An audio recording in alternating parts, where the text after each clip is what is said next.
ओम का नियम। देखो ओम का नियम किस पे काम करेगा, किसी चालक पे काम करेगा ना। चालक मतलब समझते हो, ऐसा पदार्थ जिसमें करंट जा सके उसको क्या बोलते हैं, चालक। जैसे कि तार है, इसमें करंट जाएगा तो उसको क्या बोलेंगे, चालक।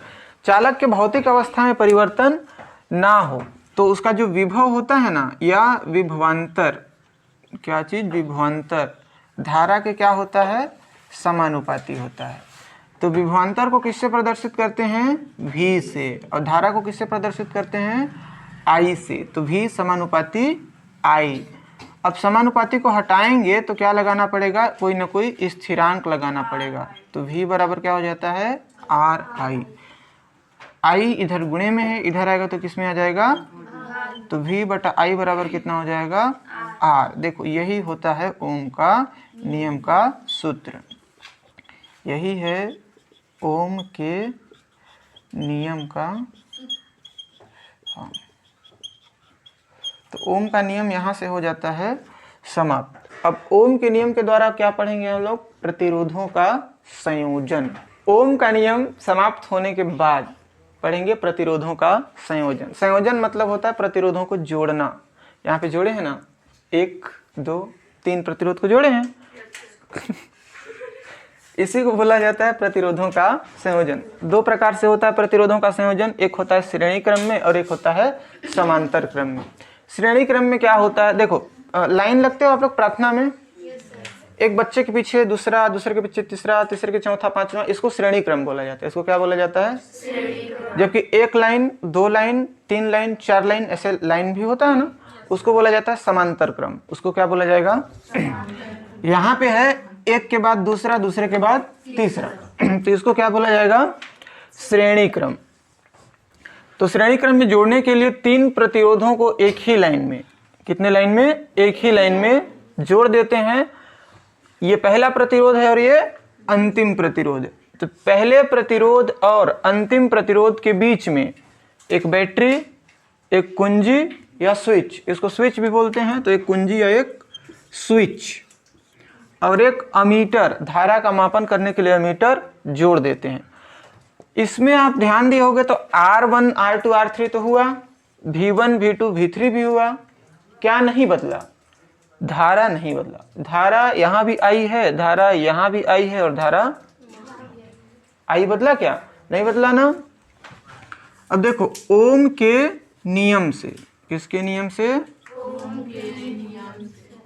ओम के नियम से यहाँ पे व्यंजक आया है V बराबर RI, V बराबर RI, इसको मान लेते हैं समीकरण 1। धारा के मान में परिवर्तन नहीं होता है, धारा के मान में परिवर्तन नहीं होता है, मतलब धारा हमेशा I ही रहेगा, I1 I2 I3 नहीं होगा। अगर V में V1 करें, V में क्या कर दें, V1, तो R में क्या करना पड़ेगा, देखो V1 के लिए क्या है R1, V2 के लिए R2, V3 के लिए R3। तो V1 के लिए क्या हो जाएगा R1, I नहीं बदलता है, शुरू में ही लिख दिए हैं तो I का रहेगा I।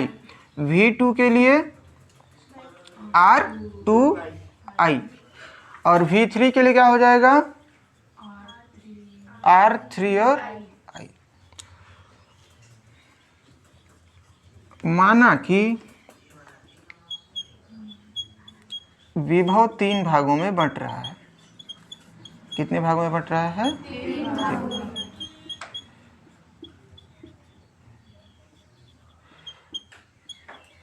कौन कौन से हैं वो 3 भाग, V1, V2 और V का मान यहाँ मिल जाएगा, V1 का मान यहाँ मिल जाएगा, V2 का मान यहाँ मिल जाएगा, और V3 का मान यहाँ। तो यहाँ से रखना है V का मान तो कितना है R, और V1 का मान है R1I, तो यहाँ हो जाएगा R1। V2 का है R2I, तो V2 की जगह पे हो जाएगा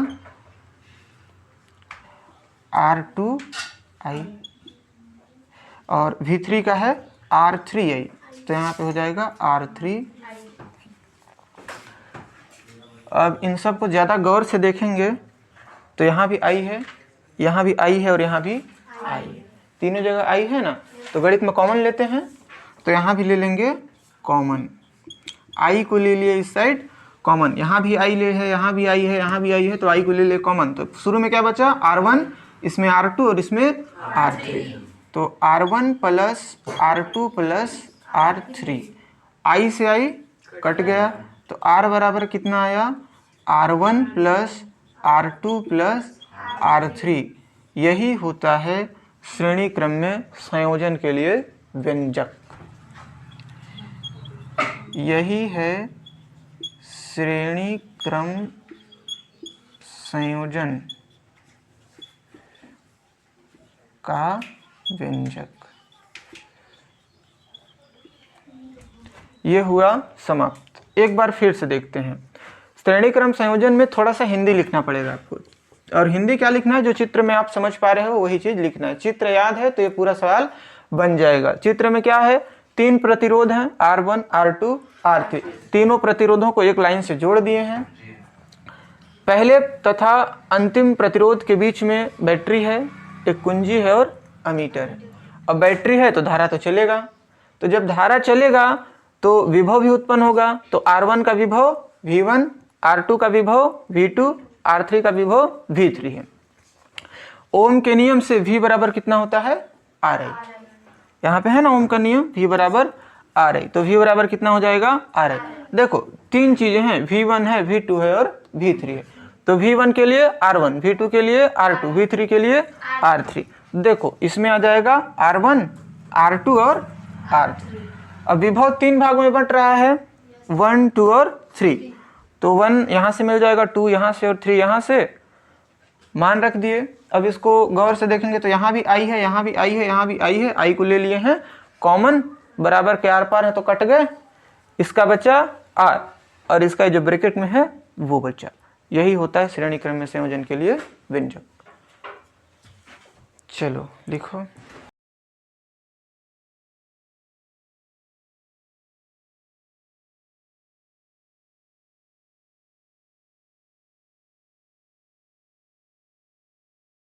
श्रेणी क्रम संयोजन के बाद दूसरा है समांतर क्रम संयोजन। समांतर क्रम में क्या होगा, जैसे ये और ये तीनों एक ही बिंदु से जुड़े हैं, ये भी इसी बिंदु से जुड़ा है, ये भी इसी बिंदु से और ये भी इसी बिंदु से। पिछले वाले चित्र में तीनों एक ही बिंदु से नहीं जुड़े थे, एक यहाँ था, एक यहाँ था और एक यहाँ था, अलग अलग बिंदु से जुड़े थे ना।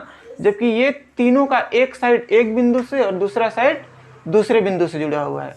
तो समांतर क्रम संयोजन में 3 प्रतिरोधों के एक साइड के बिंदु को एक सिरे से तथा दूसरे साइड के बिंदु को दूसरे सिरे से जोड़ देते हैं, तथा इनके मध्य में एक बैटरी, एक कुंजी और एक अमीटर लगा देते हैं। इतना लगाने के बाद क्या किया जाएगा, इसमें देखो आई बंट रहा है, आई इधर से जा रहा है ना, इसमें जा रहा है तो I1, इसमें जा रहा है तो I2 और इसमें जा रहा है तो I3। पिछले बार वाले में आई बंट रहा था क्या, नहीं बंट रहा था, भी बंट रहा था। इस वाले में भी समान है, इसके लिए भी, इसके लिए भी और इसके लिए भी। बंट कौन रहा है, आई बंट रहा है। तो इस संयोजन में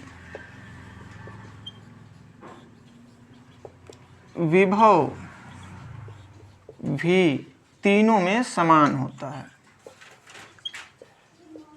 विभव तीनों में क्या हो जाएगा, समान होता है। V का मान V1, V2, V3 नहीं होगा।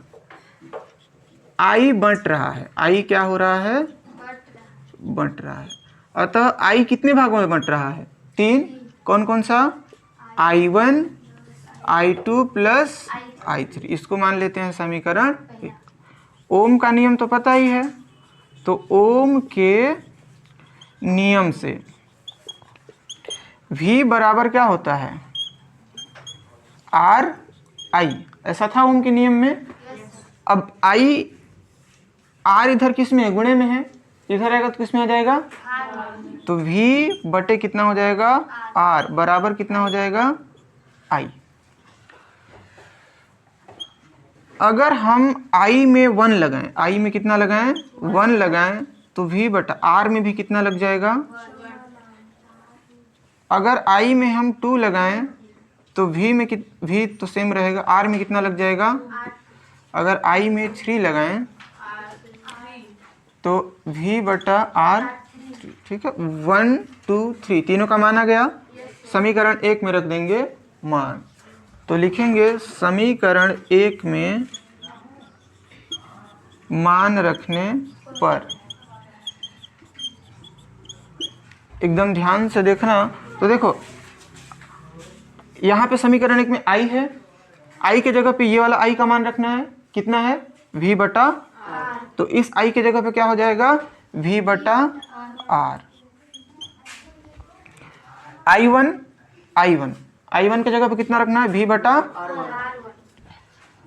तो v बटा r1 इधर हो जाएगा, v बटा r2 इधर हो जाएगा, v बटा r3।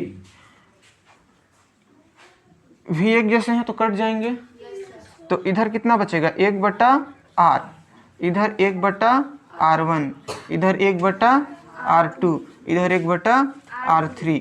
और यही होता है समांतर क्रम संयोजन के लिए व्यंजक। खत्म हो गया समांतर क्रम संयोजन, जल्दी जल्दी उतार लो।